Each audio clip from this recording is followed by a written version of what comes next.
Hello, and welcome to The Kosh. I'm your host, Timber Smith, and The Kosh is a podcast that spotlights people who've had an association with the Kosh and the surrounding Fox Cities area. Kosh listeners, how are you doing? You know what I forgot to do? I said from this point forward, when I introduce The Kosh, I'm going to have to tell you and remind you that The Kosh is the people's podcast. The other thing that I said I'm going to start doing is I'm going to say Happy Podcast Day. Let's start celebrating the fact that it is Podcast Day, the day that we record and make amazing content for our Kosh listeners out there, introducing you to, these amazing people that are sitting around in our community, making this a better place.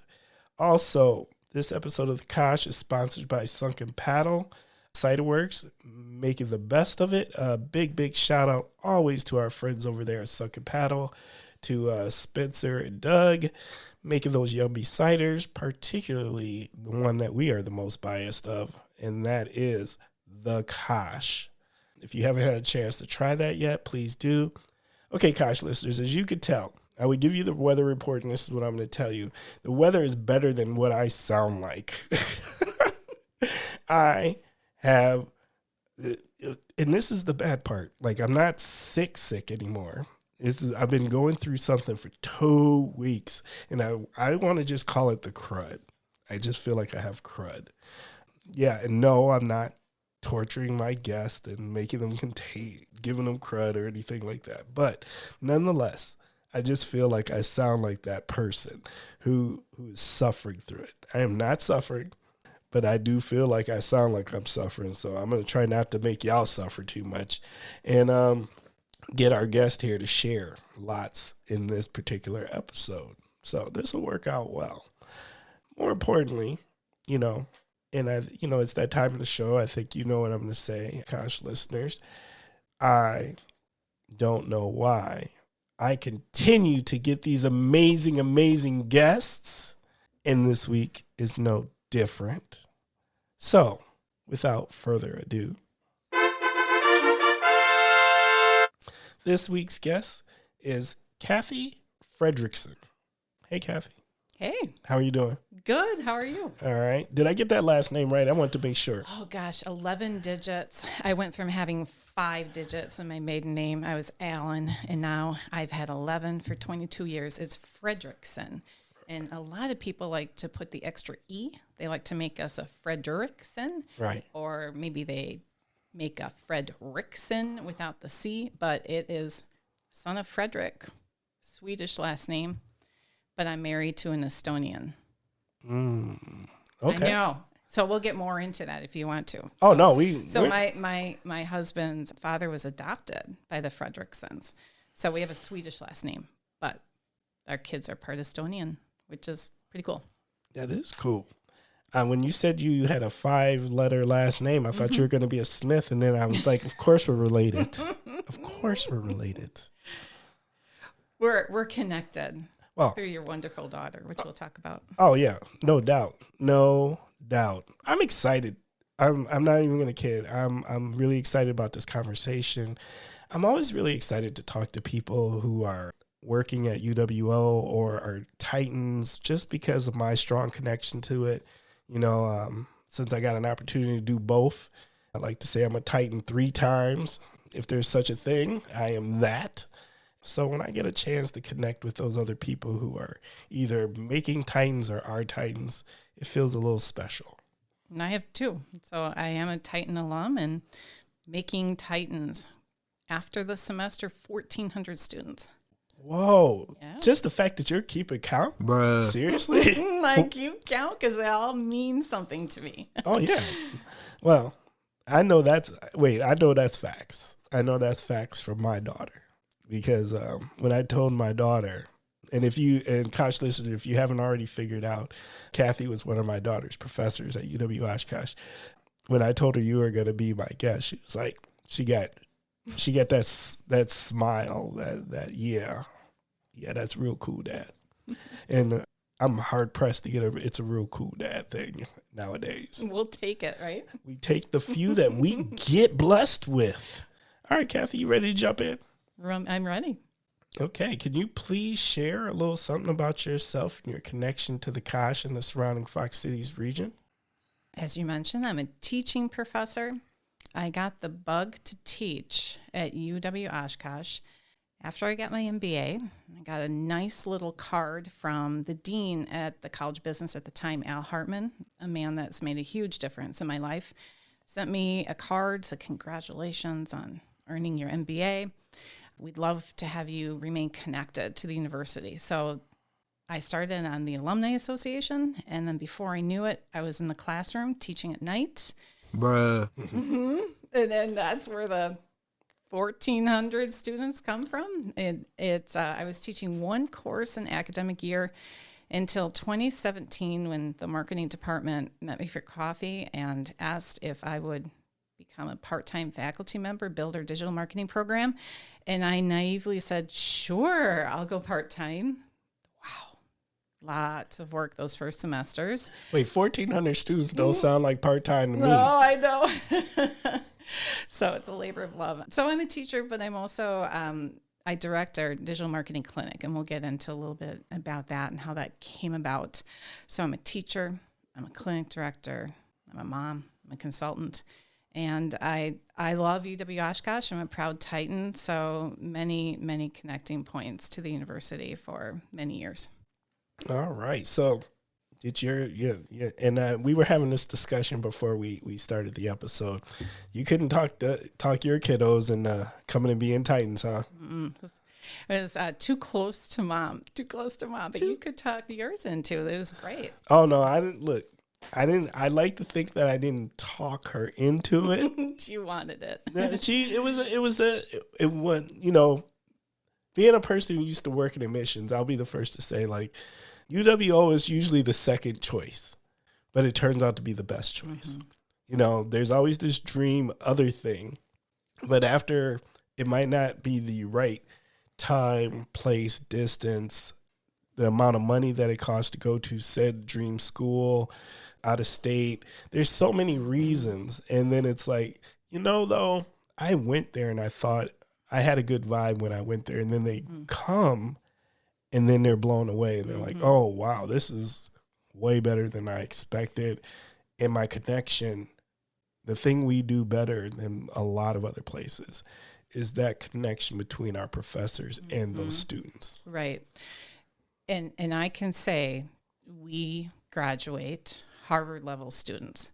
And I know that for certain because there's one particular young lady who beat out Harvard interns for a full-time job in Manhattan. Those are the stories that need to get out, right? She works for Snapchat. What? She works for Snap. That is fire. Yeah. No, those stories. Yeah. Who? Yeah, why don't we know that? Sophie Schneider is her name. She is wonderful. My daughter and I, we went to a conference in New York last summer, and we saw Sophie. She's rocking it. Yeah. Mm-hmm. I do believe that. We do just have some amazing educators. I'm particularly biased for the facilities, too, because I think it's a super nice campus. This is way turning into a UWO ad. We should be the marketing arm, right? Hey, you know, since I have this marketing professor here. So outside of marketing, what else interests you? Photography, history, people, connections, writing, creating. Mm-hmm. That all sounds like really good things to like to be a person who's into marketing. Mm-hmm. We have to be curious creatures because whatever you're looking at marketing, you have to be a psychologist. You have to think like the consumer. And the thing about our field, if you look at the professions in marketing, we are kind of down there in reputation with used car salesmen. And at the end of the day, I tell my students, you have to believe in your clients, you have to believe in your product, and you have to believe in being authentic. So marketing has always been wrapped up in my life, but I've had other phases. I was a marketing major in college because my parents gave me sage advice. They said, Mark, major in something that you can get a job in, minor in something you love. So I was a theater minor. Okay. And my favorite classes in college were advertising in the business school and directing in the theater department. You think about having a directing course, now you have students that have to come to rehearsals and they have to believe in another student and her vision, and they have to perform, and like you have to rally behind a common goal. And that was really difficult course. Like I remember students not wanting to come until I convinced them of the vision. So it sounds like business to me. You know what? You put those together, and what it makes me think right away is like right now, if you're in digital marketing, having a course where you've got to direct would be essential almost with all of the content that needs to be created. So that's my big vision. I wrote an article on LinkedIn and I said, my business degree got me hired. My theater minor is transformational. Can you imagine if we could meet students when they first come to a four-year university and we encourage them to have a minor in something they love, music, art, writing? We would be bolstering up those programs and developing a human. I mean, it shouldn't always be about those hard skills. You have to develop the human. Why else would you be going to a four-year university? So big goals. It just seems like that whole direction of higher education is really changing, where it's so career focused instead of personal, about more personal development and critical thinking. Right. We have to have problem solvers, creative people. Well, yeah. I mean, otherwise, how do they create the solutions? Right. What don't we understand as the people on the other side of the screen about marketing?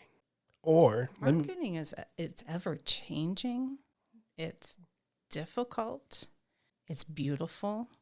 And there's a lot of so-so marketing. Great marketing. Actually, there's a thing in our industry. You would see, if you see a great ad, there's actually a physical response. You actually lean in. You actually want to get closer to it. So I encourage my students to watch Mad Men. If you've ever watched the episodes of Mad Men, it came out in 2008, somewhere in there. And Donald Draper, the main character, played by John Hamm, talks about nostalgia and talks about just we are emotional creatures. And the job of the marketer is to just really connect with that audience on an emotional level. And you have to be patient with it. You have to take the time, like I said earlier, to be curious. Like I think of all these sister programs that we offer at UW Oshkosh that accentuate marketing that our students need to be exploring: archaeology, psychology, sociology, creative writing, graphic design. My goodness, there's so much that you could put together and decide, what am I interested in beyond the business of marketing? That's what I think makes really good marketers. Encourage my students to travel, explore, look, see, meet other people different than you, listen. So it's a really neat field. What kind of opportunities, right? Because when you hear marketing, the first thing you think of, they're going to go get a job in marketing. But to me, not necessarily. What other things do people do professionally that might have a marketing background that might surprise us? Gosh, good question. I think a lot of students go into sales and they have to understand the marketing side. You could go into anything entrepreneurial and have that marketing background. Certainly in sports, there's a lot of marketing, music. So I call marketing the great equalizer. Sports is what I was thinking. Yeah. Because, I mean, like nowadays you Analytics, think, yeah. branding. Sure. I mean, because to me, marketing, and the word that, that buzzword that everybody talks about is branding and creating your brand. That's branding, and creating your brand to me is just marketing. Right. Personal branding. So I encourage all of my students to create a digital portfolio and keep it going even after you're employed. So oftentimes students don't create that digital portfolio, and then down the road they wish they would have. But those students that do that right from the beginning, they've got whatever their name is. I mean, I just spoke to a student yesterday. Her name was going to be a penny to purchase on GoDaddy. I'm like, do it. Go for it. Build your own little portfolio. Include your creative work. So again, if it's writing, if it's video, if it's photography, you're developing your personal brand, because you never know when you're going to have to tap into it and show a future employer, or if you want to pivot and to go into something else, then you go back to that personal brand. Well, and it also just seems to be like these are tools that you need to have for the way that companies nowadays look for their talent. Like, you've got to have these portfolios or access to show. They actually want to see something now more than just a resume. More than ever. Just probably because you can. And everybody has a digital access to, Did you know James Price when he was with the Wisconsin Herd, the marketing person at the Wisconsin Herd? I had met him. Okay. So he came into the classroom several times, and he has that personal portfolio. James Price got his own website. And I really believe that was a big part of how he got that next step. He's at the Oklahoma Thunder now, and he's just rocking it. And he is continuing to update it. I use it as an example with my students all the time. What's a myth that you think is out there about marketing? I think a lot of times people think marketing is doing. Marketing is, create me some pretty graphics. I need an email campaign. Marketing is, I call it the digital success triangle. So today in digital marketing, it has to be about getting traffic to your website, having that qualified person make an action on your site, and build that business for your company. You start there, and you have all the analytics, and you understand like the who, that's what they're doing on your site.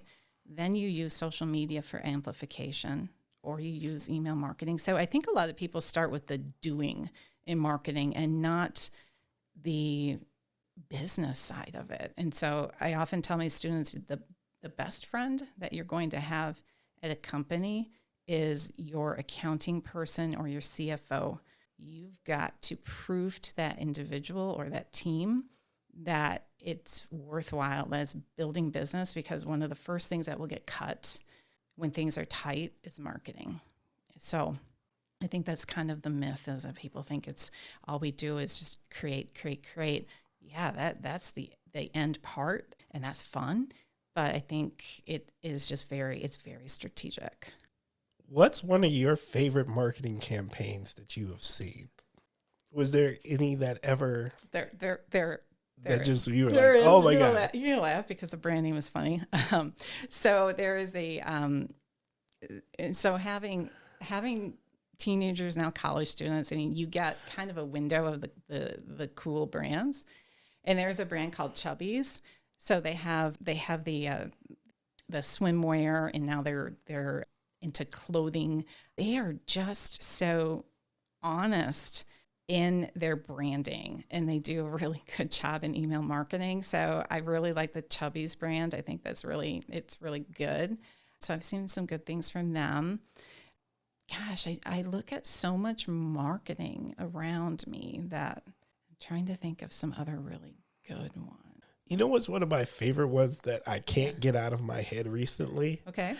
The Bud Light "What's Up" campaign. Do you remember that? That's iconic. What's up? Oh, totally. That was so good. Mm-hmm. And it just makes me, I really want to make one of those with the people at work. Well, everything's coming back to the 90s. I mean, look at the Burger King logo. I I mean, that's like all retro now. Oh, yeah. So retro and cool. That's why I loved your Division I episode. Is like what's retro and cool now is all the '90s stuff. Oh, yeah. And I should have kept all my Chicago White Sox stuff because that was like everybody wants that now. Man, I still have a little bit. I have a little bit. Yeah. So yeah, everything '90s hot. The colors. The all of the apparel from NASCAR, the students like everything '90s, and boy, my daughter's really happy that I kept some things. Yeah, and I think you see that in advertising too. It's all the good marketers have a pulse on what's trending, and so they're going back to the '90s. Well, if you've listened to that episode with Q from Division I, he's probably listening right now and he's saying, can we talk about your closet? Yes. Because he is always looking. Right. And neither did I know the value of vintage wear. Mm-hmm. Oh, my God. Mm-hmm. That's a good episode. Yeah. We have a lot of entrepreneurs who listen to the Kosh. Mm-hmm. If I'm an entrepreneur, what should I be looking for if I'm going to hire someone to do my marketing? Mm-hmm. Or what should I be looking at if I'm going to try to do my own? Really great question and wonderful timing. So yesterday, I was in Monroe, Wisconsin, which is a community. Gosh, you can't describe what city they're by because they're kind of like in the middle of a rural area. So it's southwest Wisconsin, not really close to La Crosse, not really close to Janesville or Madison. You're about an hour to get to a city. And I did a presentation on winning at digital, and it was a long day, I met with 10 individuals, each for 30 minutes. So it was intense. And it was very diverse. I met with personal chefs. I met with a tattoo artist. I met with an individual who's running a villa. I mean, it was just very diverse. And it's disheartening to hear when these small business owners are spending money and not having solid direction and feeling misled. And that's disheartening. And I think there needs to be a process of education on the basics so they can ask. I'm not saying that the consultants they choose are bad. I think the consultants are just going down a path that is a mismatch with the owner, and the owner is more confused than ever. So I spent a lot of time yesterday talking about that success triangle. These owners, if they would get a tool that I use in the classroom that is about $70 a month, it's called keywordtool.io, they can figure out what is my potential for traffic based on Google searches in my town, in my county, in my state, wherever you're serving. So going back to the tattoo shop owners, I use the word tattoo shop, and they're artists. I mean, you wouldn't think, oh, that's the word. That's the word I need to have on my site, on my page. They found they have to embrace it because that's the traffic. That's what people were searching. And then we were searching so they're located in Dodgeville, so they can serve students that go to Platteville. They can serve students that go to Dubuque. And so we were looking at those counties, and the owners were getting very excited, saying, we didn't know that, for one, that's what people were searching, but we didn't know the potential. And so now that leads to marketing strategies.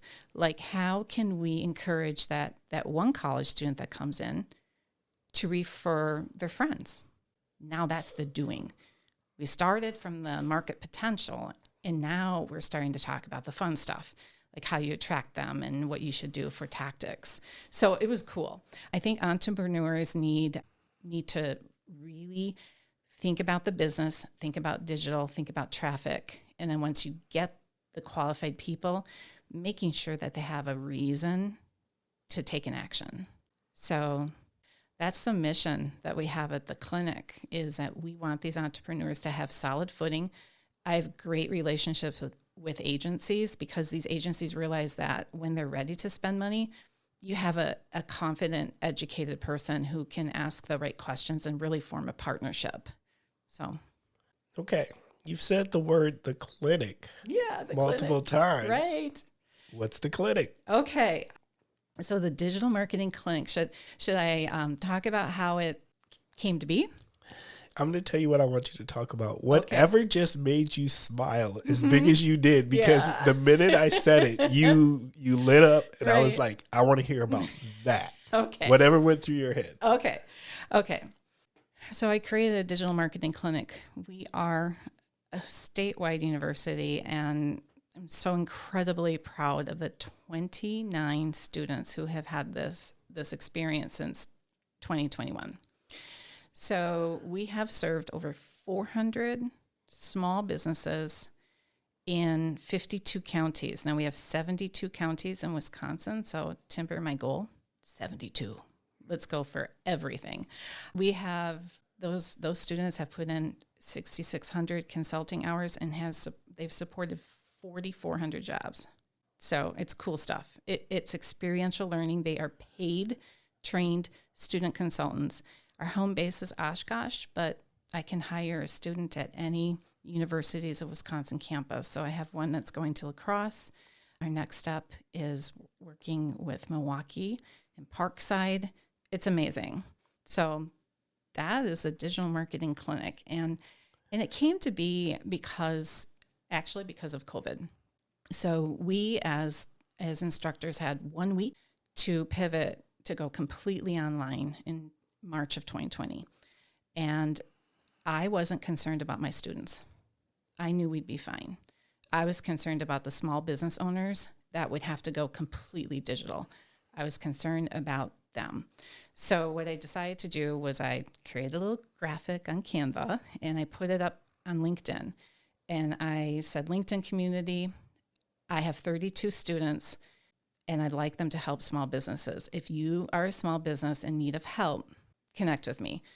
72 hours later, my roster was filled. So students came back and said, guess what? You don't get to choose Nike or Patagonia or any of these huge brands for your final project. You'll be matched with a small business. And Madison, your daughter, went through the same process. It went so well that fast forward that summer, I said, what if we could do this year round? What if we could have trained students helping these entrepreneurs, these small businesses year round? And so I went to our college leadership first. They said, Kathy, we love this idea, but it's a pandemic. You need to be patient. I'm like, what? It's a pandemic. I'm not patient. I mean, there's no time for patience. So I went back and I thought about what is the most entrepreneurial focused entity that we have on campus. And that is our Small Business Development Center. So I approached Dan Brosman, who he's going to be part of my shout out too. Oh. And so I said, Dan, I've had this idea. And he looked right at me. He said, I've had the same one. I think we can get funding. So we started with CARES Act funding, and now we've just evolved ever since. So that's amazing. So are there any success stories that you want to just give us a little, just a nibble? I'll give you a nibble. Of so what's really important to say is that we sign confidentiality agreements. So these business owners can with 100% confidence know that they're talking in pure confidence with our team. So the example I can give you a couple. Our clients that have been totally cool with us. They've signed on the media releases. The first one is the St. Croix Inn in Polk County, which is northwest Wisconsin. Now, they came to us and they said, of course, we put them through that process of traffic conversion revenue. And they said, okay, we don't want to be known as a bed and breakfast. We're an inn. We said, okay. So we did the research on Polk County, and then, of course, anything in northwest Wisconsin gets that whole Twin Cities factor. The people from Minnesota that spend money in our state, we love them. So we looked in Hennepin County as well. Inn was not being searched. Bed and breakfast was being searched. So we said, you can keep your navigation as is, But guess what? In all the critical elements that you have to optimize your page, you need to be bed and breakfast. And they said, okay. So now they're getting traffic to site, qualified traffic from where they want it. On kind of more of the getting links to your site. So you want other publishers to link to your site. So there's a great crew in Milwaukee, Salon Lavish, and it's a family-owned business, and they're all about the backlinking. And so we did an analysis using a tool called SEMrush, found out that, so they're part of the Black Chamber of Commerce and the other associations in Milwaukee area. They had some links, but they're missing some. And so Therese said, oh my gosh, I can go back to these organizations and say, we need to be linking. So it's fun. It's rewarding work. What do you mean when you say linking? Linking. Okay. So for you, for the Kosh, so you've been written in publications. It's a matter of having a website link on that site that goes back to your website. It gives you traffic, and then Google likes that. That signals of popularity. So then Google is saying, Timber, you've got a site that other people want to link to. Maybe we'll pay attention to you. Okay. Now that I didn't know. And you know what? I don't think I ever get them to link to the actual website. Oh, Timber, we'll talk. Well, He needs to link to you. You want to build your following. People link to me. The guy with the funny name. But that's what ends up happening. Okay, I need all sorts of guidance. So, I'm going to try to take as many tidbits as I can as we have this conversation here. Okay. If you weren't doing what you're doing right now, what would you like to be doing? That is a wonderful question. I am 52 and thinking about the future. If I wasn't teaching, which I love, and if I wasn't doing the clinic, which I love, I would have time to write a book. Now I've been trying to write, I actually would try to write 2. One book would be about, of course, experiential learning in the clinic and all the great stuff, and help other universities do it. That's my big master plan. We're going to take over the universities, and they're all going to have experiential learning. The other one would be about my grandparents. So my father and family, it took them a decade to get to the United States under Poland and communism. They wouldn't let them go.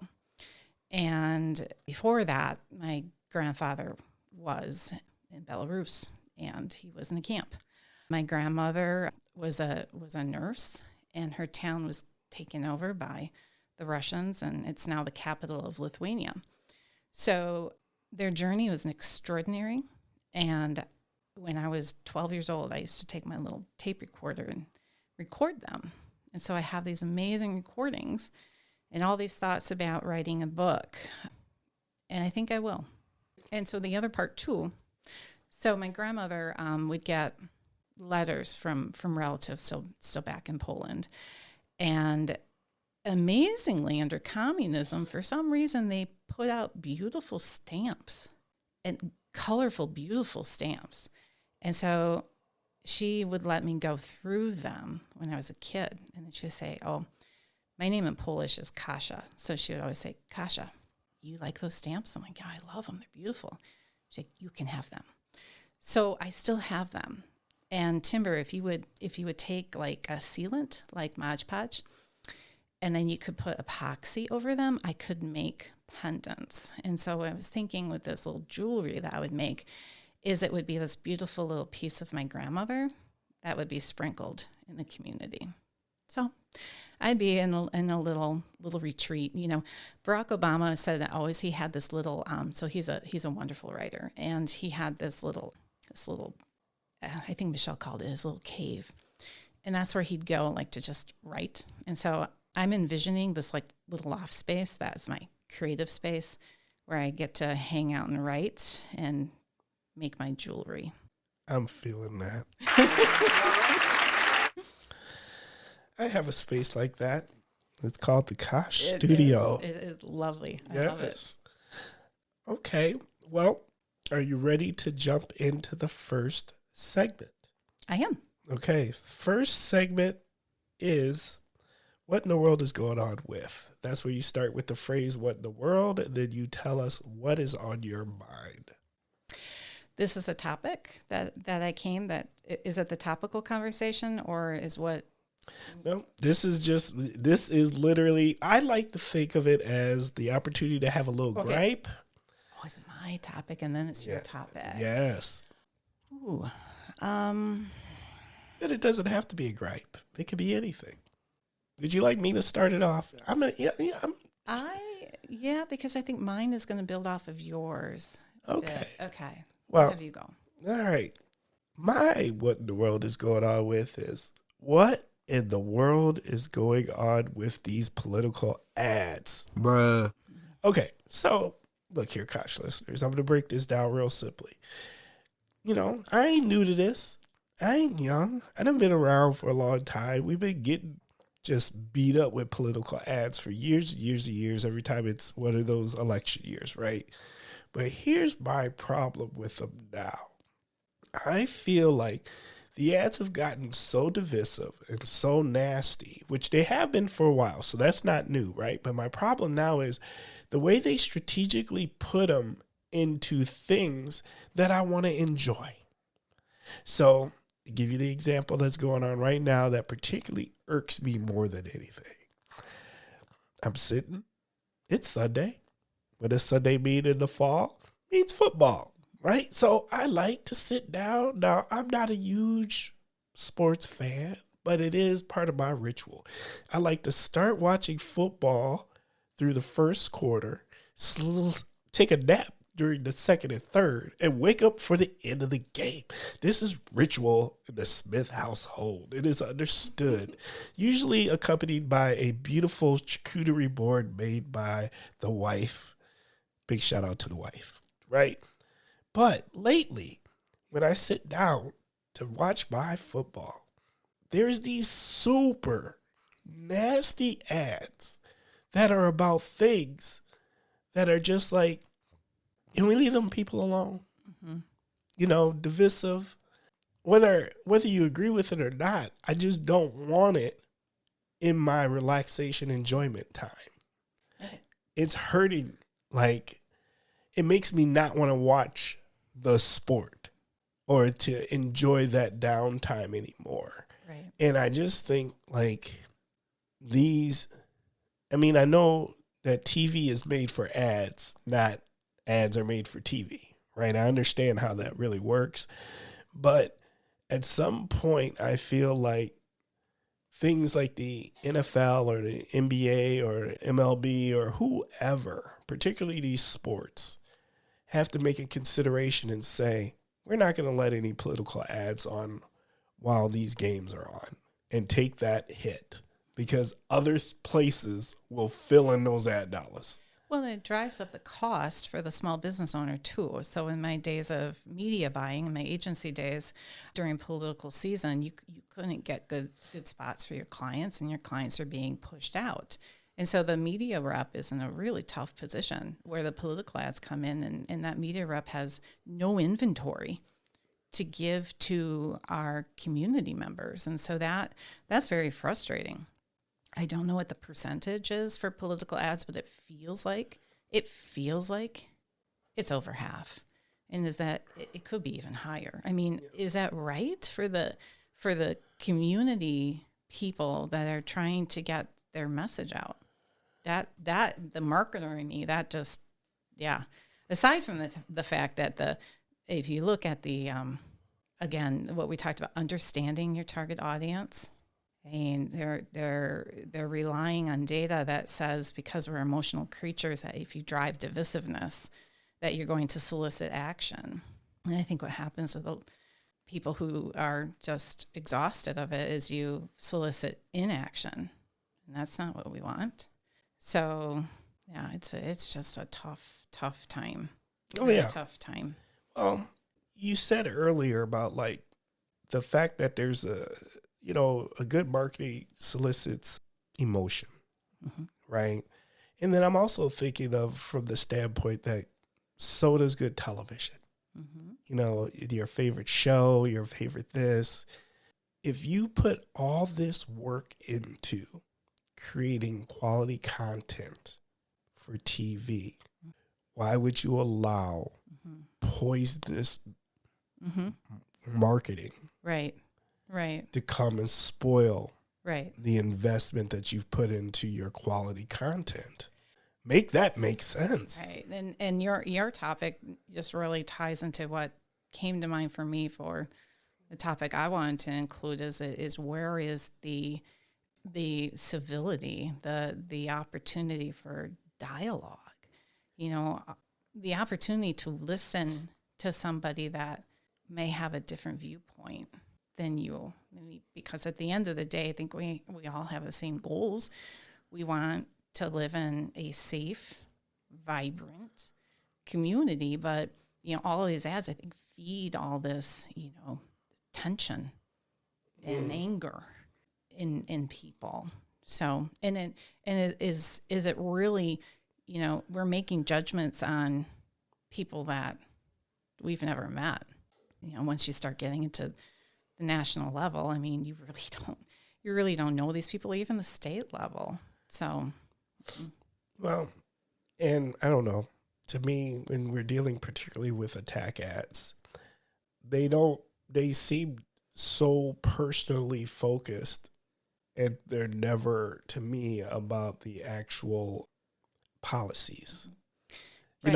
I can't remember an attack ad that was policy focused versus personally focused. And the amount of money, in all of the realms of advertising, now you start taking those ridiculous large postcards that people are receiving, and you think about the money. I'm like, couldn't we be spending the money for better causes? Oh my God, yes.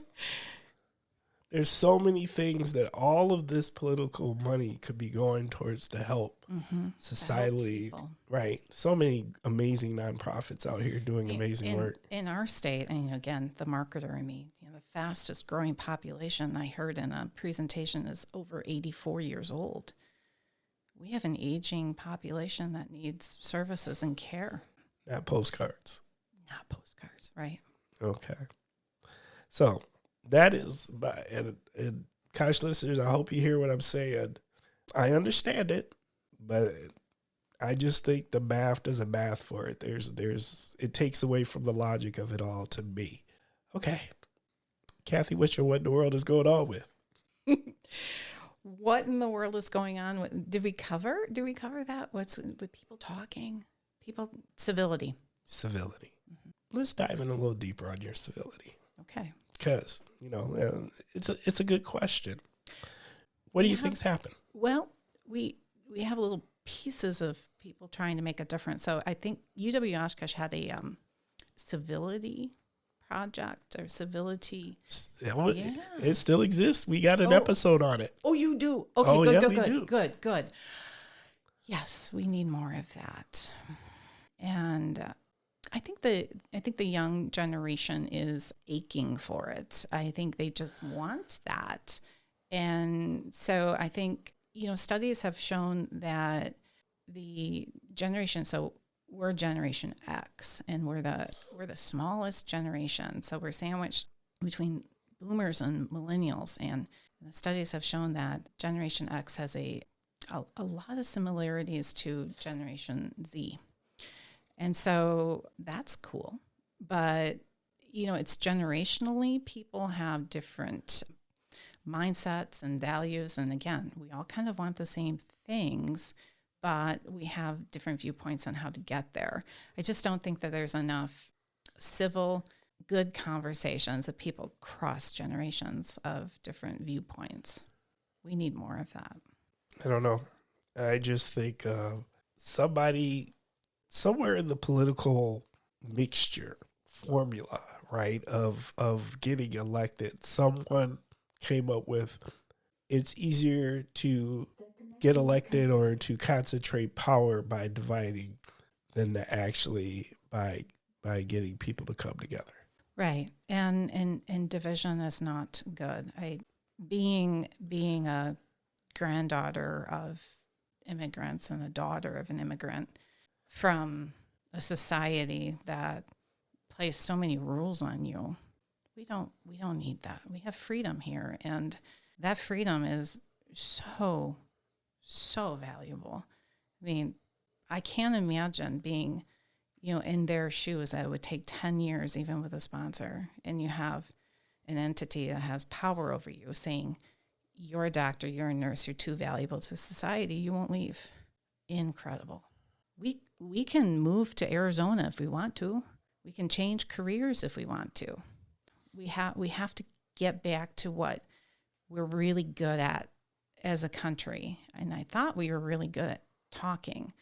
And, Timber, you and I are part of the generation where, we remember pictures of Tip O'Neill talking to Ronald Reagan, and you had people talking to legitimately talking to each other. Oh, they still liked each other. Yeah. At the end of the day, they'd have a beer and they say, okay, we agree to disagree. Yeah. So the politics may not have changed. Yeah. And so, just, through the recent years, anyone that I've been interested in gets like 4% of the vote. I'm like, okay, where is the common ground, the middle ground? I think it goes back to being civil. We were allowing each other to not be civil toward each other. And the artists of the world, the photographers, pictures tell the story.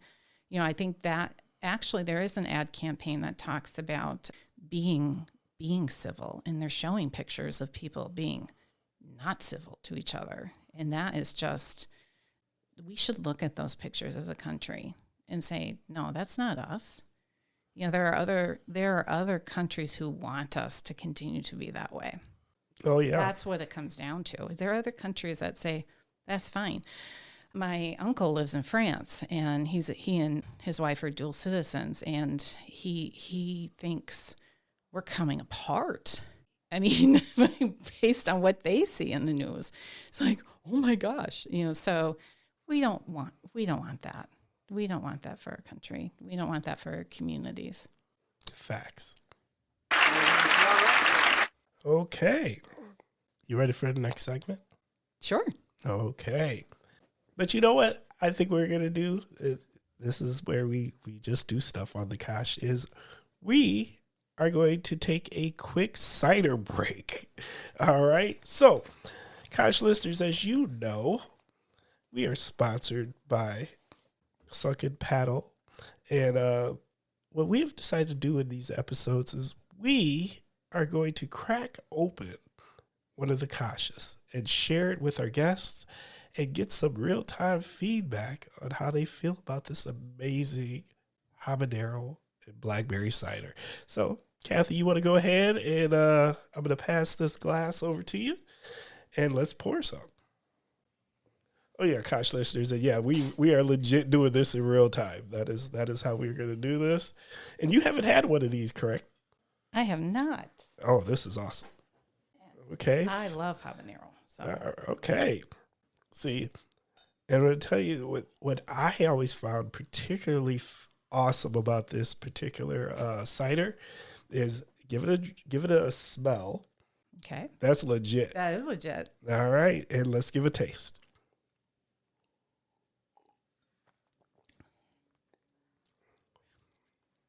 I like that. Yeah? You have to wait for that habanero to come out. That is good. Yeah.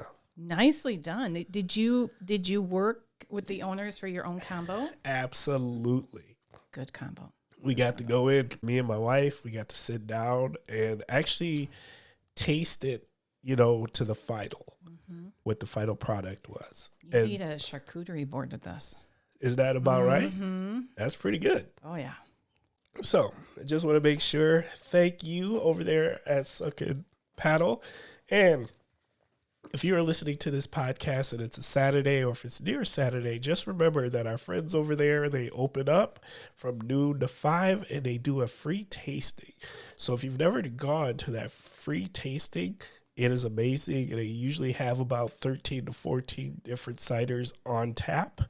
And go down the whole list. I encourage you. It is a fantastic time.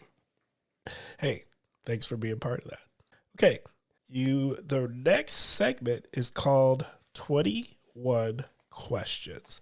So in 21 questions, we've got some questions, not necessarily 21 of them, but what we do have is amazing questions that will solicit maybe 21 answers because they're so in-depth. At least that's what I like to tell myself.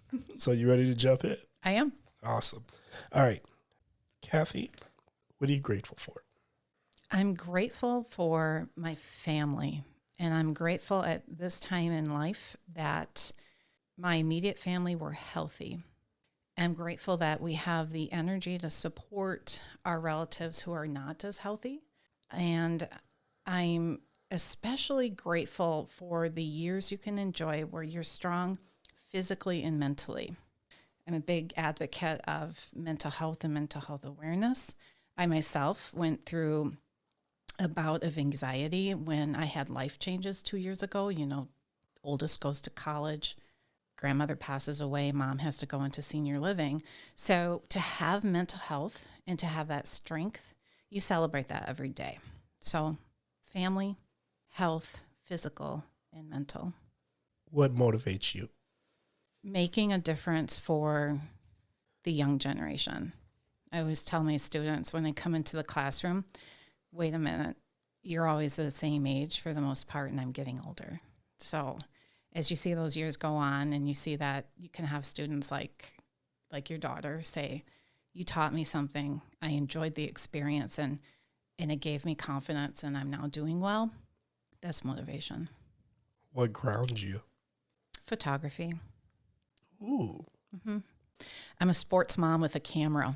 And I'm still a sports mom with a camera, even though my kids are graduated. I take pictures of, if I'm at an event, any athlete. And I like to look. My husband's a really good nature photographer.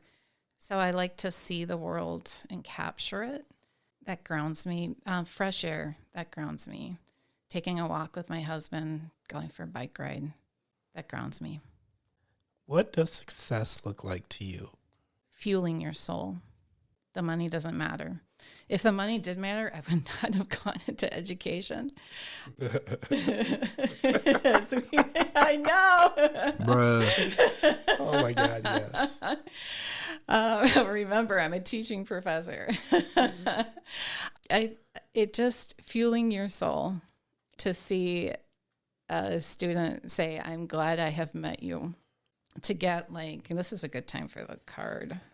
So I want to give kind of a shout out to your daughter because when she landed her job, her first job out of college, and she went to Harley-Davidson Fond du Lac, I got a wonderful card from the owner, and the marketing person said sincerely thanking me for referring Madison. What a wonderful work ethic and what a huge difference she was making for a small business. I think that's what careers are about. And life is too short. If you find a career that you just feel like you're going through the motions, life is too short. It isn't about the money. I had a pivot point where I did make a career choice for the money, and it just wasn't the right choice. So then I said to myself, I think I learned from that, and I think I need to make choices for other reasons. I couldn't agree with you more. I've made that wrong turn before. What irritates you? Pet peeve. Okay. I'll do kind of a little one and then I'll do a big one. So my students know I make it really clear that so I have to remember on average probably about 93 names a semester. And I remember the name and I try to remember a unique fact. So if Cody, his family owns a pumpkin patch, I'm going to remember that. Things like that. So I remember everyone's name, yet students call me professor. So I don't point at you and call you student. That's kind of a pet peeve. I would like people to just, even if you can remember F, Professor F or Kathy, I'm comfortable with Kathy. Just, people not taking the time to remember somebody's name. Yeah. And the other, a big pet peeve would be people that aren't taking pause to understand someone else and appreciate it, even if they disagree. That's a big one. What scares you? What scares me is to have something that maybe would impact our family that would be, earth shattering. That scares me. When you do have anxiety and it's difficult, that's like a daily thing you live with. And so I think I can relate to my students on that level. Having something that is just, impacts your family, maybe like health and things like that. That's more the personal thing that scares me. More globally or community is that we can't find some peace in our communities. That's concerning to me. So kind of a micro, my family, but more of a bigger picture, the community. What recharges your soul? The give back. I feel fortunate that I've been able to have a career that's been fulfilling for most of my years of working. The give back. And then oftentimes, I think we all need to take pause and I know Carrie talked about this a lot, about Carrie Rule that you had an interview with, and she talked a lot about the recharging. I love the Calm app. So I'm really into this sound that it's kind of like, it's called rain on a rooftop. And we spend so much time behind the screen, and I try to put my phone down. I'm not always really good about this, but studies show that you should put your phone down a couple hours before you sleep. And I think I like that experience of just listening to something calming. And my husband's always like, we need to meditate. And I'm like, I don't know. Meditation's hard. It's a practice. And I know Carrie's saying she's doing it. I'm more like listening to the Calm app. And I think just that screen time, the non-screen time, I think helps. How do you define love? Love is loving a person for the moment of where they are. We change over the decades. Love can sometimes be rekindling and pivoting with a spouse in change of life and change of seasons, and just appreciating that maybe I'm here and you're not there yet. And love, I think, has to be very patient. I know my husband was patient with me when I was trying to adjust to not having a child in the house all the time. And once you get through that and you go, okay, I get it. It's being along and appreciating the individual for who they are. I think that's love. What is the most memorable life lesson you've learned from a parent, a guardian, or a mentor? Important life lesson from a parent, a guardian, or a mentor. I think, I'm going to go back to Al Hartman. He saw that I had a energy, a desire, a vision, and let me run. So that's what I do with the student consultants too, is I set the foundation and I let them run. And I think you need to allow people to have a long leash. And in my field, you can always change something. It's not the end of the world when you publish something. You can take it down. So I think that is just good advice. We just outlined what we wanted to accomplish, and he just let me run.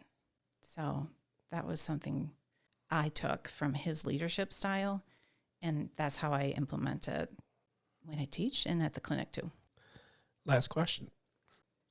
First, I like to always set the scene. So you are standing in front of a great crowd of, let's say, former students, success stories, peers, colleagues. What would your walkout music be? What's your walkout song? Come on, go with it. Go with the one that hit you first. Life in the Fast Lane. Oh, okay. The Eagles are just on my mind. Yes. Yeah, I like to move fast and get things done. Mm-hmm. That works. It does work. All right. It does work. Okay, that's for real, for real. Okay. All right. I see that you have not had to think about a walkout song yet. Life in the fast lane. That is Yeah, it. yeah, that's it. Okay. Love it. All right. You have survived 21 questions. Okay. Next segment. Next segment is called word association. And that is where I'm going to throw some words at you. And you are going to tell us what comes to your mind. And we have a tradition here on the Kosh. And that is this. We always start with the same word. And that is the word of family, friends, love, togetherness, community. That word is food. You're speaking to my soul. So my dear friend, Megan Mulholland, knows our decades of being together and friends. I take pictures of food. I celebrate food. I'm Polish. You have to. It's a language of love. Food. Food reminds me of pierogies. Have you had a pierogi before? No, but I've heard of pierogies. I need to know. Some. Yeah. Mm-hmm. I'm about this life. Mm-hmm. Can we describe what a pierogi is? Okay. Because I know I'm not the only one. Right. So when my grandmother would make them, she would just take a glass, and that would be her cutting. And so if you imagine just something, first you roll out your dough, and it's about 3 inches in diameter, and you put in your ingredients. For her, it was just, simple, ground meat and onion, and you just put it there, a little bit of spice, and then you pull it over and you seal it. So it is like tiny little calzones, but Polish ingredients. And then you fry it up with butter and onion, and it's the good stuff. And then I put probably like a little gravy over the top. But you can get it, cheese pierogies. Actually, you can buy them frozen, and I love that the brand name is called Kasha. I'm like, yeah, my people, for sure. So food, I think of those smells of, going to see my grandparents and just that the ethnic food that reminds you of just who you are. Okay. Pierogi challenge accepted. Mm-hmm. Just want to clarify that. Bruh. All right. Cocktail or beer?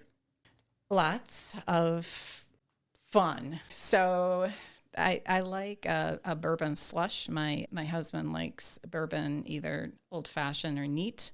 I have found that Weller, the brand Weller, is really good neat. So I like a good cocktail, a good traditional old fashioned, not with the soda or anything, but straight up old fashioned, or like the bourbon slush if I want a little bit of sweetness. But Gary's old fashioned mix is really good. That's another local company. So that's what I would take. For beer, I have to do a shout out to Leinenkugel. So my husband is from Northwest Wisconsin. His hometown is called Chetek, which actually means pelican in Native American.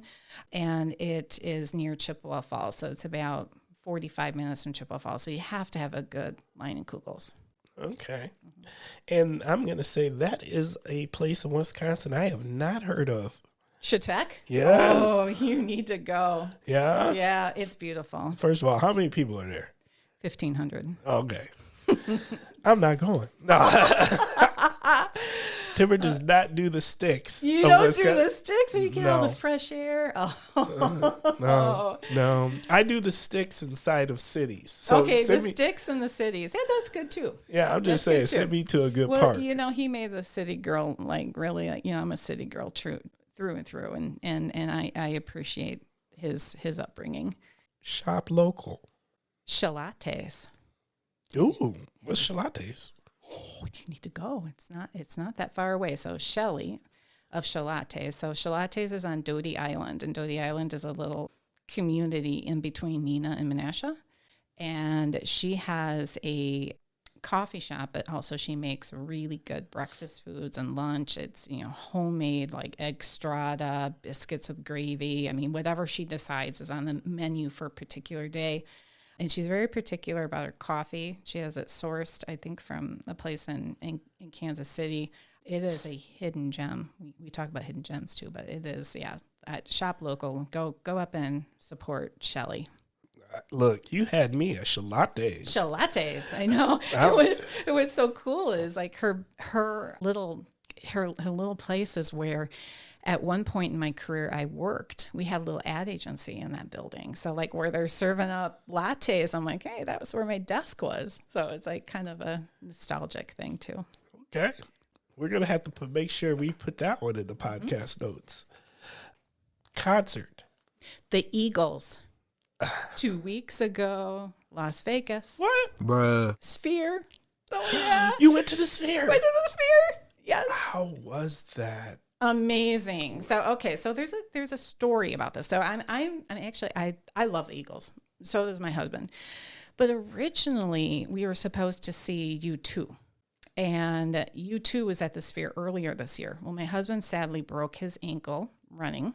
So he was not able to go. We had to sell our tickets. And as a redo of not being able to go to that, we were able to see the Eagles 2 weekends ago at the Sphere. It was my first time in Las Vegas. My husband had been there for business before, and it was amazing. 160,000 speakers. There is not a bad seat in the house. We were relatively high up. I mean, we didn't have the most expensive tickets, but we felt like you were there. And what was amazing is it's just a generational band. Glenn Frey passed away in 2016. So Deacon, his son, sings for him. And Vince Gill, a country artist, has joined the band as well. Just amazing. They performed for an hour and a half, and then they were off stage, and everybody, of course, is cheering for encore. And my husband said, yeah, they'll come back for an encore. They did. They performed for another half hour, 2-hour performance. Amazing. Okay. You had me a Sphere. Because Need to go. The last time I was at Vegas was when they were building it and finishing it up. And I was like, oh, no, I need to go check this out. So the thing about the Eagles, if you hear, Hotel California, so that song reminds me of being in my mom's light blue Buick Skylark, driving her, riding alongside her. And then, they have a song, Love Will Keep Us Alive, and that was our wedding song. So it was like a really special experience. And I recommend that if anyone gets the opportunity to go to the Sphere, they should. Streaming. Like what am I listening to? No, Throwback. Look, first of all, this Notorious is your word. B.I.G., Dr. Dre. I mean, all that throwback stuff is so, like, this generation really likes it. I love it. Grew up with it. Well, the fact that you just threw out a bunch of hip hop. That's what I listen to. That's what my husband, he said, that's what you listen to. And I'm totally cool with it. And I listen to the Eagles. I listen to jazz. So my grandparents, one set, the Polish side, they were in Nashville. So, what I experienced there was all the country music. Amazing. And then my other set, New Orleans. So, they would take me into these restaurants. And one time we went in there and Aaron Neville was playing. So I love Harry Connick Jr., always have. Aaron Neville, jazz, Wynton Marsalis. I like country. I like hip hop. I listened to all hip hop and rap all through college. I love U2. I love grunge. I love it all. But streaming, like if I'm listening to podcasts, I like Mike Rowe. He interviews some amazing people. I'm listening to yours now. I like variety. So, all right, I'm going to cover one more category of streaming. What are we watching? I'm watching Yellowstone. Bruh. Yeah. Gosh, is that interesting? Yeah, it kind of roped us in. So, yeah, I mean, my husband would ever, actually, you know what we always do to relax? I should say Anthony Bourdain. We like to listen to a lot of his shows. Yes, it's gone too soon. Okay. Entrepreneurship. It's the heartbeat of America. Say more. 1 of 5 marketing people are doing a side gig in addition to working. We have an entrepreneurial generation that deserves all of the mentorship possible. I think a lot of my students often say to me, you're one of the few people who said, go for it. you can always work for someone else. And that's my advice. Entrepreneurship is age agnostic. I mean, you can be any age and you can be an entrepreneur. So we need to support them, and you need to go for it. When you feel like, I think I want to, do it. Facts. Diversity. All around us. Needed. Talk. Understand. Always learning new things from my students. We don't have enough of it. I tell my students, if they desire to leave the Fox Cities, please bring back 5 people with you. And I hope those 5 people come from very diverse backgrounds. Facts. That was really good. That was fun. Next segment. The next segment is called The Kosh Hidden Gems. This is your opportunity to share a hidden gem with the Kosh listeners. It could be something that everybody knows about and maybe they don't know the details, or maybe it's something you don't think a lot of people know about. Well, you've already hit us with one special hidden gem that I personally feel like I'm going to go make a field trip to, because I need to know about chalates. Chalates. Yes. The fact that it's stuck in my mind means, and I'm a big breakfast person. Yeah, she's so good. You know, Chalates is a hidden gem. She is very community minded. I need to share a brief story about her. During COVID, she dressed up as the Easter Bunny and she delivered Easter baskets to anyone who wanted one, including adult children, which my kids got one. She is amazing. So if you go there, tell her Kathy says hi, the one you did the coffee bar for her daughter for graduation. She'll know. So other hidden gems. So there's a place called the Copper Still in Neenah. They make their own old-fashioned mix. They're really good. There's also a place, so there was a place years ago called Vintique, and I was one of Tina's first customers. And, I brought a lot of vintage clothes that I was no longer wearing. And then she kind of branched out. Vintique morphed into what's across the street now called Red Door Mercantile. And it's operated by Tina and her niece. And they have really neat stuff, housewares and food items and locally sourced items. So I think that's a really cool place. And then there's also 7 Times Floral, which is owned by Joelle Miller, and 7 Times is named after her 7 children. Oh, wow. She's an oh, wow person. So her children range from middle school to 30s. She's amazing. My daughter worked for her last summer and learned a lot about plants and flowers. Well, I'm just thinking to be an entrepreneur and manage a household of 7 children. Yeah. Yeah.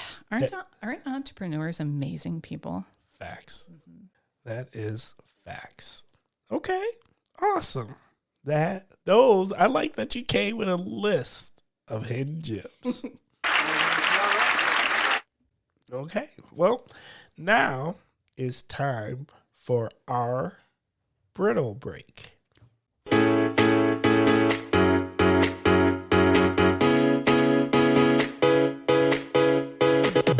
Hey, Timber, this is Orson. This is Yao. Hashtag the Brittle Daddies. Timber, every week you have some amazing guests who have some amazing stories, and we want to give them a little something. Yeah, let's give them the pistachio brittle. It's a state fair winner. Oh, the pistachio. Leave this for guests who have some really exciting stories. I think they'll enjoy it. Yeah, and if your guests want to find out more about Shari's Ghana style brittle, they should go to sharaysgsb.com. Sounds good. All right, we're out. Deuces.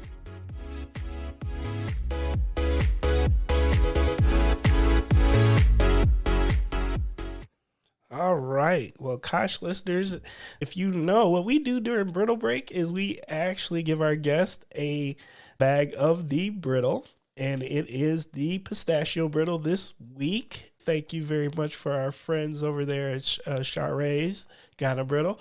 Kathy, you broke open the brittle. That is the crunch. What are we thinking? A lot like the sunken paddle. You taste the pistachio. It comes forward. They make great stuff. Oh yeah. You can buy. I buy it at. I have not bought the pistachio before. This is new, but I have bought their brittle at Wagner's Market, another hidden gem. Oh, facts. Yeah. So where else can you buy? Let's do a little promo for them. Wagner's is where I know, but do they have it at the food co-op? I do believe they have it at the food co-op. I know that they have it at Sturgeon Spirits right now.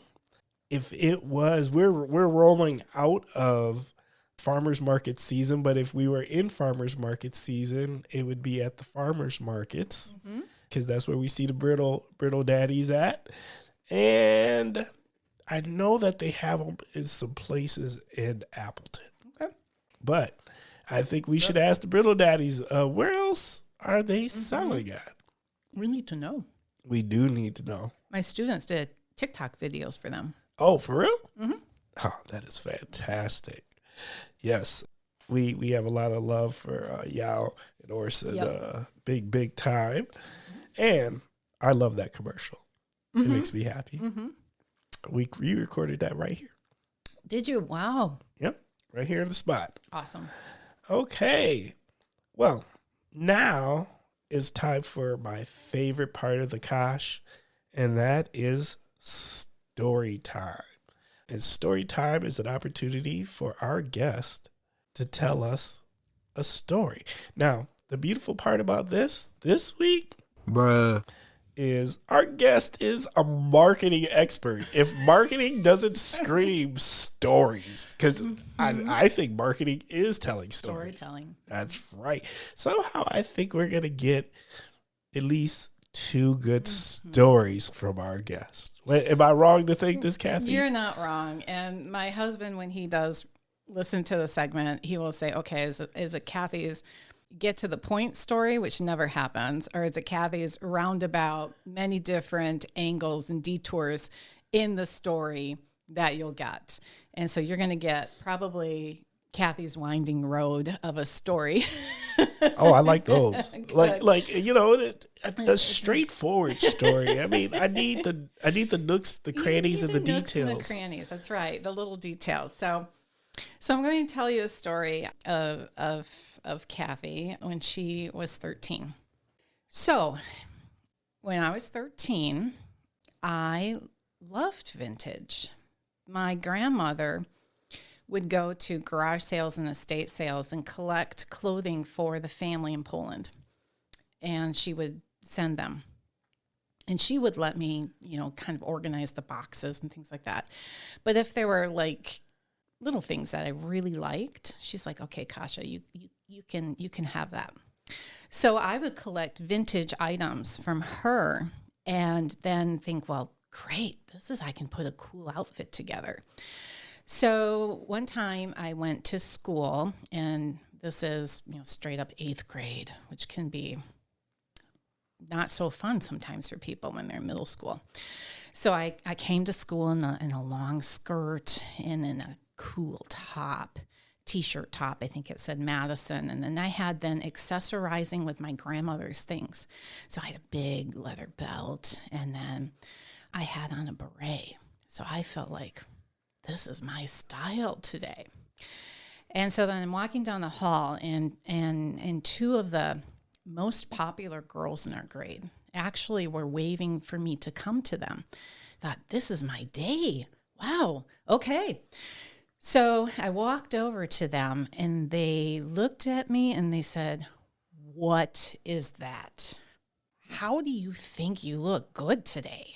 That is awful. So it was like kind of an episode of the Mean Girls. It was not a fun experience. And I felt very small at that moment. Then I hear another voice. Kathy, come over here. It was my French teacher, Ms. Pietrick. And so she called me over to the room, took me in the classroom, and she said, I like your outfit. I heard what those girls were saying. You be you. Fast forward to it's 1st grade for my daughter. And there was a girl in her class, and I was admiring her clothes as the semester went on, and you'd pick up the kids. I could tell that her mom was making upcycled clothes and very creative. And so Same scenario happens. Some boys ask, start making fun of her outfit. And my daughter's observing this. And I said to the boys, do you know how creative this outfit is? She looks fantastic. And then I looked at her, this little girl, and I said, you be you. So I wanted my daughter to see that. And I really feel that there needs to be a more standing up for people expressing their creativity.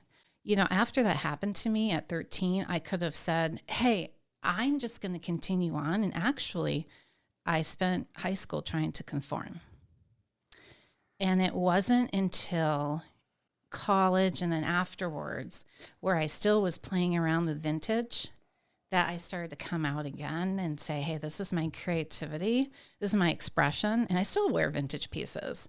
And my soul was so happy when you had the Division I episode, because I've been observing this generation with the upcycling and the eco-conscious. And there's a lot of different motivations for being vintage, but I love that being more unique is being embraced, and we need more of that. That is my story. Were there some nooks and crannies, or did I kind of, can you kind of visualize like 13-year-old walking down the hall and the 80s were a time actually, unfortunately, of conformity. And I love what we're seeing now. No, I felt it. And I think as a young person, we're so conscious about our appearance, and we're so worried about what our friends or people who aren't our friends are going to think of us. And, going through that phase myself, and then watching my child go through that phase. And, I remember telling her constantly throughout her, her academic life, going through, middle school and high school, and just being like,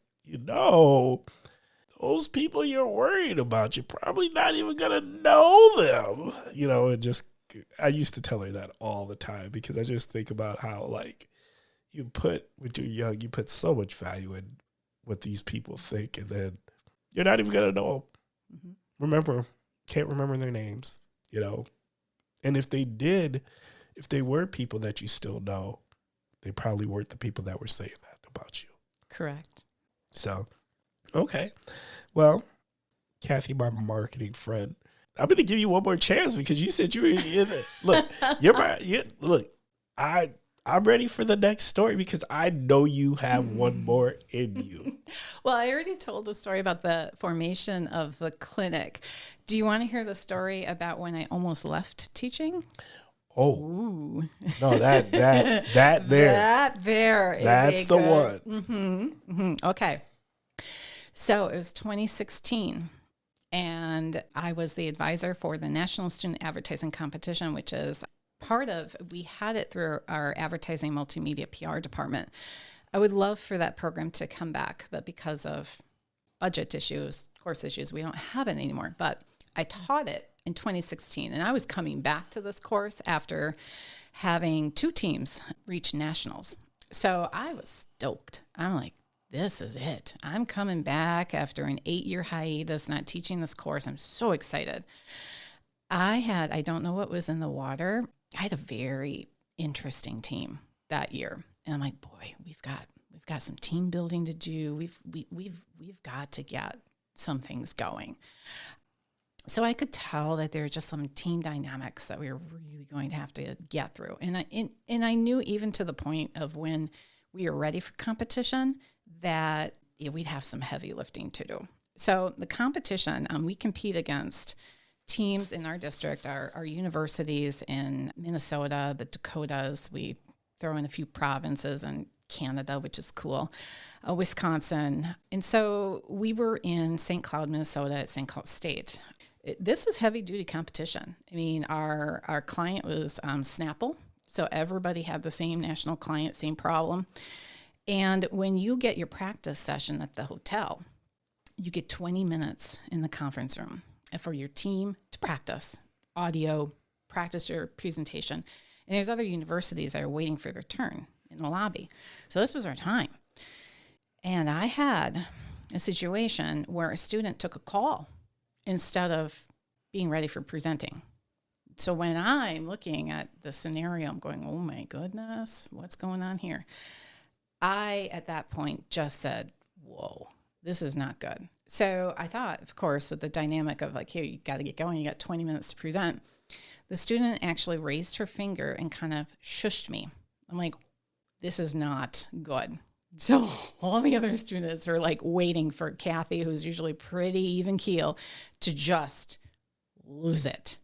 At that point, Timber, I left the room. I'm like, they're on their own. That's it. Fortunate for me, I had my very level-headed daughter with me. So at the time I said, travel, go with me. She was like probably only 13. She said the best thing to me. She said, Mom, when we get back to the hotel room, we're going to have a pillow fight. And that's what we did.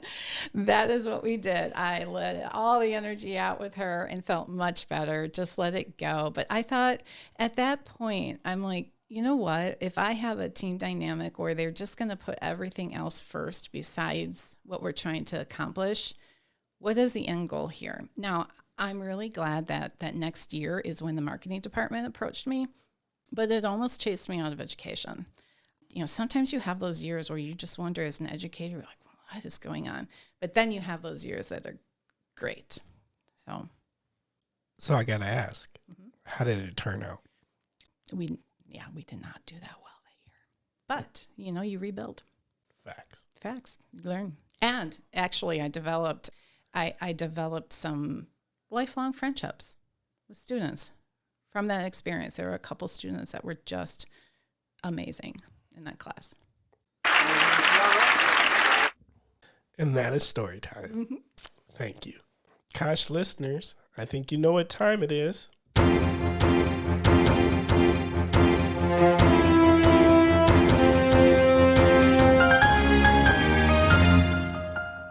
Every single time, when you hear that means it is time for the topic of the week. And our topic of the week is chosen by our guests 99.9% of the time, and this week is no different. So, Kathy, what's our topic of the week? Topic of the week, college student stressors. Bruh. Facts. Let's go. Okay. So every first day of every semester, I ask my students to share something unique about themselves. And one student told me she is holding down 4 jobs and going to school full time. Bruh. 4. I haven't reached that milestone with a student yet. So the rising cost of education, it is unacceptable. There's a lot of dynamics. I don't claim to have all of the answers, but one thing that did happen over the years was Timber, remember we have interim, we have those 3 weeks. Yep. 3 weeks and 3 credits, you're done. Yep. Used to be one of the greatest marketing points for coming to UW Oshkosh. And the great marketing point was you could roll it into tuition cost of fall or spring. That's right. It was free. Interim was free. It was just part of the semester. Until it wasn't. Correct. I don't teach an interim anymore. So we are passing on too many costs to our students. And there are points where I say no mas. I say, One, I wanted to get some software for my most recent course build. And I was told by 3 administrators that they wouldn't pay for it. And so I could have had cost pushed down to the students, and I refused to do that. So I had to get creative for the course, and the end solution was good. Actually, for this course in particular, our client is UW Oshkosh, and our students are building media plans and getting the data they need direct from media reps. So the solution, I had to be really creative. We're just pushing too many costs on to the students in that situation. I think that creates a stressor.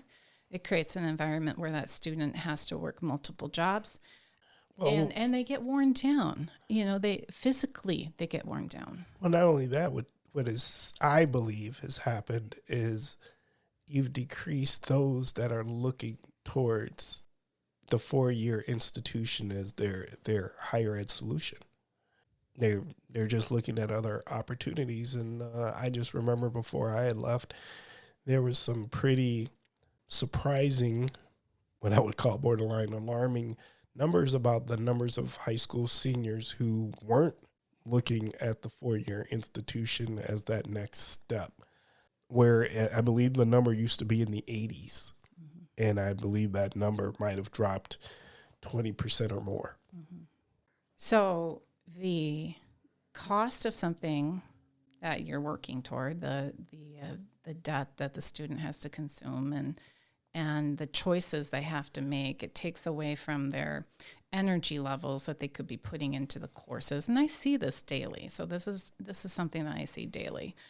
And that also contributes to anxiety levels.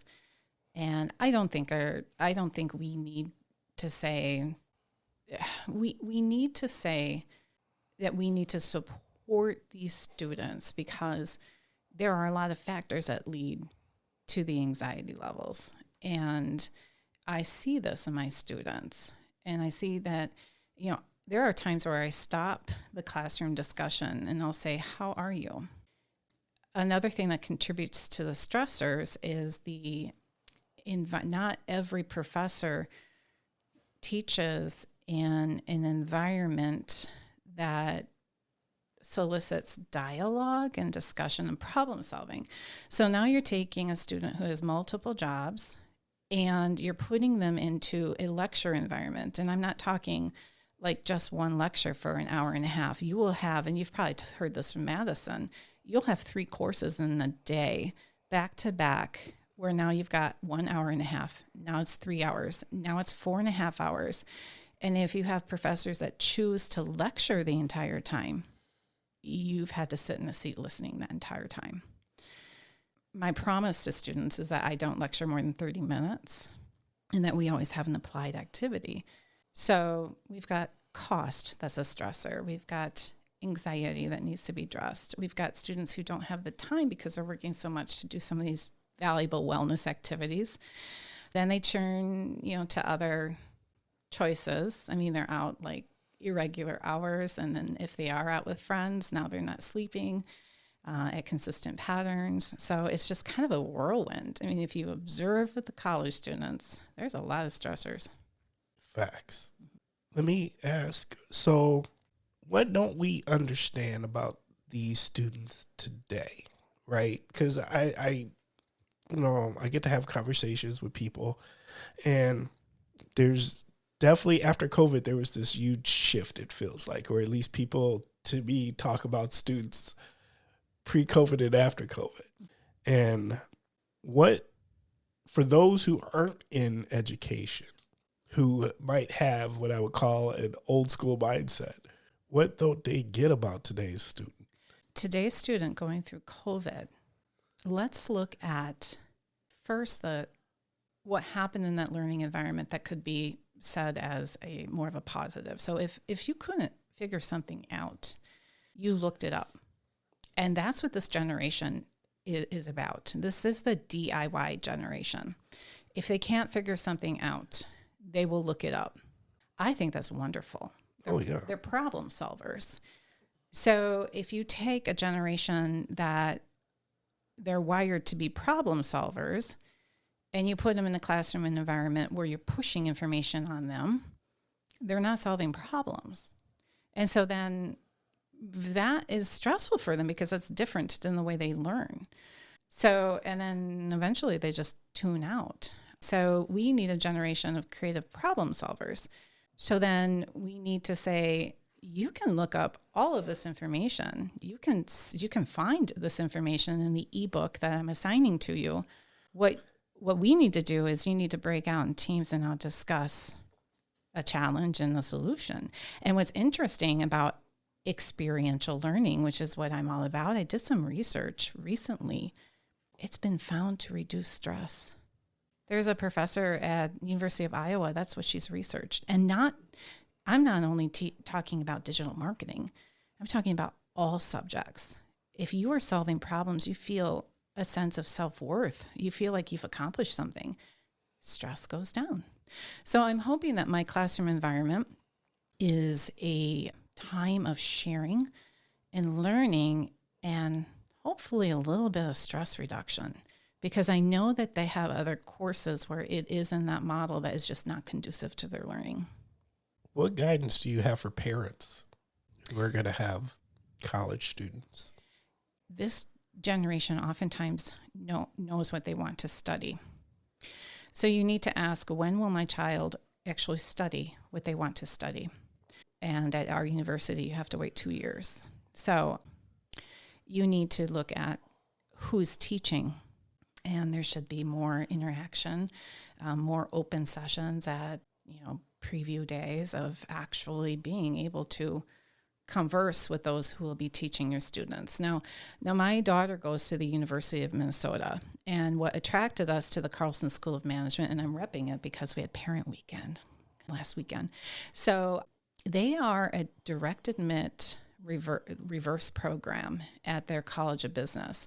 So she completed all of her core business classes by the end of her sophomore year. They have a 96% retention rate from freshman to sophomore year of business students because they're studying what they want. They have a study abroad. They have a study abroad requirement to graduate. So you're learning what you want to learn, and in a way, if you change your mind, you figure it out early. So I think we need to start readjusting. We have so many young students so interested in, if they're interested in marketing, it's because they've been in DECA. Maybe they've done some social media for friends' business. They're ready to study it right now. Why they have to wait 2 years? So I just think there's a lot of reorganization needed. So for me, I can't create teaching in a silo. I feel like I need to have other voices and other people to bounce ideas with. So this is part of a shout out to Ronnie Coyle, teaches at Northeast Wisconsin Technical College. And we discovered each other when we were on the same call in 2018 for our ebook. I'm like, wait a minute, you're in Green Bay? I'm in Oshkosh. We get together about once a quarter, and we support each other, talk about ideas. Another shout out is to Jason Volker at Fox Valley Tech. He is now doing SEMrush, which is a tool I use at the clinic, in the classroom. Go, Jason. That's awesome. I would love for my students to take Jason's course. Why can't we? I have nothing. Silo busters. We have to be that. Wait, I don't like barriers. I don't like barriers either. And, I'm big on, there's a ton of crossover back and forth between Fox Valley Tech and UWO. And it's good. It's really, really good. It's really good. What do you have for guidance for the non-traditional student? Oh, man. We need them to have a good, I will say that there's non-traditional students. There's primarily two different types that I see. I will see, for example, a student like my former intern consultant, Megan. So she started at Stout probably about 8 years ago. Then she worked professionally for 6 years and then came back to Oshkosh to finish her degree. So she started at a 4-year, had a point where she was working, came back. That's one audience. The other audience is to have a good pathway for those that have earned the 2-year degree. So I see that there's bumps in the situation. For Megan, with all that industry experience, now you have to have her again wait to take those courses that really apply to the degree that she wants to earn. So she's taking a lot of courses that just aren't in the pathway of what she wants to earn. And then for the technical graduates, I've had students on the verge of tears in fear of they weren't going to graduate in time because the advising was so bumpy and stressful for them. And again, now you've got somebody who's got a 2-year degree in marketing. What do they need to complete the 4-year? not marketing. And so it's just, we need to figure out these elements and say, what is that added value to somebody coming in from the technical university? And then how can we get those more mature people who have industry experience, get them to work at my clinic? I mean, if they've got to take some of those other courses just as degree fulfillment, get them working at my clinic, or get them working whatever specialization they have, the applied learning to keep their skills going. I just think experiential learning is the way to go. It is a buzzword, certainly by now in higher ed. You just got to do it. Just got to do it. All right. So I'm a Kosh listener, and I've heard all of this fabulous conversation. Like, now I want some help. You know, how do I get some help, Kathy? You know, I'm just going to say it right now, Kathy. Last time when we started this episode, I believe there was the word consultant on there too. So, I'm thinking I might need some consulting. Let's go, Kathy, how do we make this all connect? So I'll give you the link to our digital marketing clinic. And so actually we're optimized pretty well. If you go to Google and you type in digital marketing clinic, you will find us. The great news is starting in January, we can serve all small businesses. We were kind of in this realm for the past year where we were grant funded through Main Street Bounce Back funding, which is through the Wisconsin Economic Development Corporation. We are now open to all businesses come January. So I'll show you that link and you get to be a client. Oh. Uh-huh. Do I get to be a client? You get to be a client. Oh, I need that. January. I'm not gonna lie. The Kosh, we need some help over here at the Kosh. We would love to help you. That would be fabulous. Straight fire. Love it. Okay. Well, my last question is this. Is there anything that you would like to share with the Kosh listeners that we didn't maybe ask a question about here today about your topic? I think we did a really nice job talking about experiential learning. I think if our community members would know that there are places that you do have faculty who are doing experiential learning, if you are, if you're in geology or if you're in marketing or if you're in healthcare, I think you ask those questions, you have every right. You're spending a lot of money on education, on higher education. I think you should ask those questions of experiential learning. What will my child experience hands-on? I also think there needs to be more of a dialogue on having your child minor in something, foreign language, the arts, sports, whatever is interesting to them. They need to take some courses that are non-related necessarily directly to your major that rounds you out as a person. The young generation, like we mentioned, are DIYers, but what they're looking for is mentorship, personal relationships, and they're looking for the opportunities. Because of COVID, they didn't do a lot of human interaction. So to go to networking events is very overwhelming for them. We need to help them with that, to show them like it is worth your time to smile, to shake somebody's hand, to find out about them. Every connection leads to something. So we really need to help this generation work on their soft skills, help them develop the powerful ability they have to solve problems, and then allow them to minor in something that allows them to be creative. That's my big vision. It's a big thing. Education does not move quickly. Sometimes it doesn't move. So you kind of control what you can control. And I feel very fortunate to have the clinic and to have a funder and to have these 29 students that have gone through that program. Well, Kathy, I just want to take a moment and say thank you for being on the Kosh. All right, Kosh listeners, we're going to start wrapping up this episode. Oh, yeah. You know what that means. I want to just say thank you, thank you, thank you. Thank you for spending time with us. Thank you for giving us your minds and ears. Thank you for caring about another community member out here making a difference, making our region a better place. In this case, out here helping entrepreneurs, making better businesses, making better people, better professionals. That's pretty awesome. No surprise that is sitting around here in the Kosh. We're lucky. We have lots of talent and amazing neighbors. All right, Kosh listeners, you already know, we are trying to become the #1 podcast in all of Wisconsin, the People's Podcast. Can't do that without you. So what I'm going to say is what I always say. Hey, let us know what we need to do better. If you want new questions, let us know. If you'd like new segments, let us know. If you'd like to be a guest, let us know. If you would like to recommend a guest, let us know.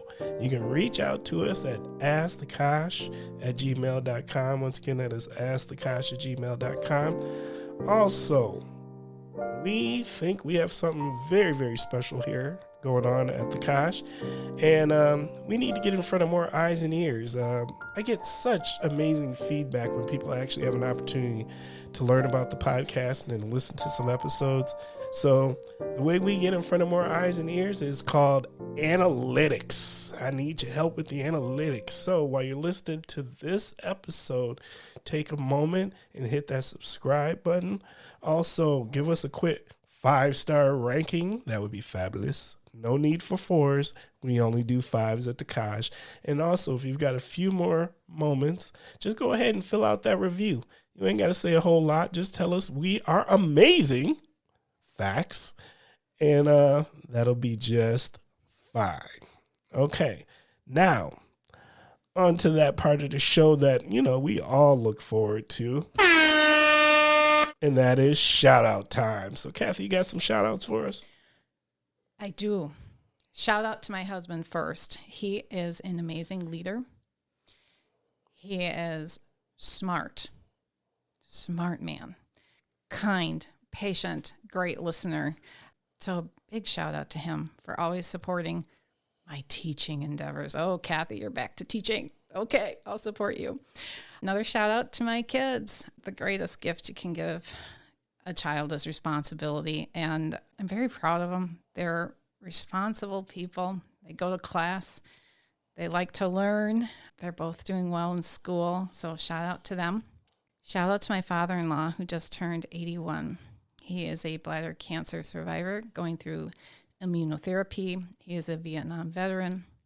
I had the privilege of taking his beautiful Kodachrome slides and scanning them. Shout out to Josh Ranger years ago for letting me use university equipment to document history. He's an amazing man, amazing man. Thank you for your service and being so strong. Shout out to college people who've made a difference. Al Hartman, Dan Brosman. Al Hartman, former dean. Dan Brosman, former SBDC director, Edo Oshkosh. Now he's rocking it at Universities of Wisconsin. Shout out to my current student consultants. They're just amazing. And then shout out to those graduates, those 29. Shout out to my students. Make good choices this weekend. And shout out to you. Thank you for having me. Really, this has been a lot of fun. Oh, yeah. No, the Kosh is a good time.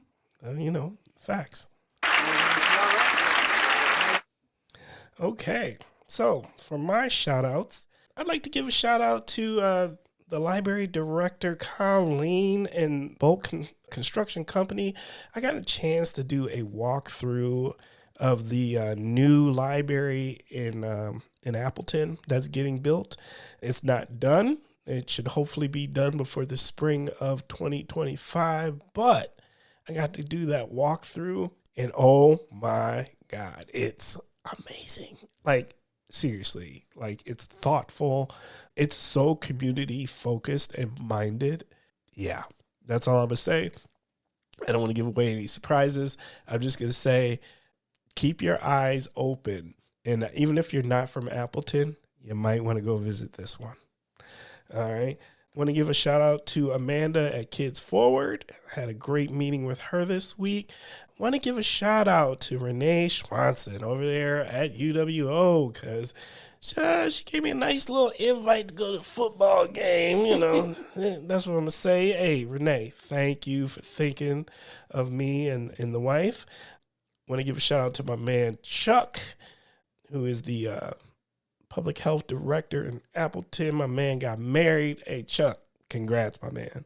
I want to give a shout out to Denise Edwards, working over here at the city of Oshkosh, doing amazing things. She is a transplant.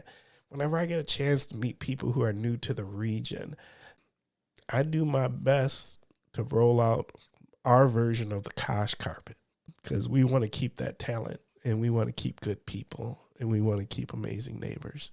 And Denise, you are all of those. So it was great to see you. I want to give a big shout out to my man, Henry Sanders of Madison 365. Hey, Henry, thank you for allowing me to facilitate another conversation for the upcoming conference. I am super excited about that. And big shout out to my daughter who put out these engagement photos. You know, that we are in this whole wedding stage of life. As a dad, that's on some different. I really just thought my job was to show up, and I knew there's some type of speech I got to do and some dance I'm supposed to do. I'm going to do all the things, and I'm going to do them very, very well. I promise you, boo. All right? And last and never ever least, last shout out always goes to the wife who continues to let me make this podcast in the house. Thank you, baby. I love you very, very much. Okay, Kathy, there is one last thing that we've got to do, and that is this. You've got some choices, A, B, and C. Great multiple choice. All right? Option A, give us some parting words of wisdom for the Kosh listeners. Okay? Option B, share with us what would Kathy today tell 13-year-old Kathy. All right. And option C, as always, a good multiple choice test. You get to do both if you want to. All of the above. So where are we going? All of the above. Yes. Words of wisdom when you wake up in the morning and you open your eyes, say, I will learn something new today. I may look at someone new today and meet them and just have an open mind. 13-year-old self, you are enough. You are enough.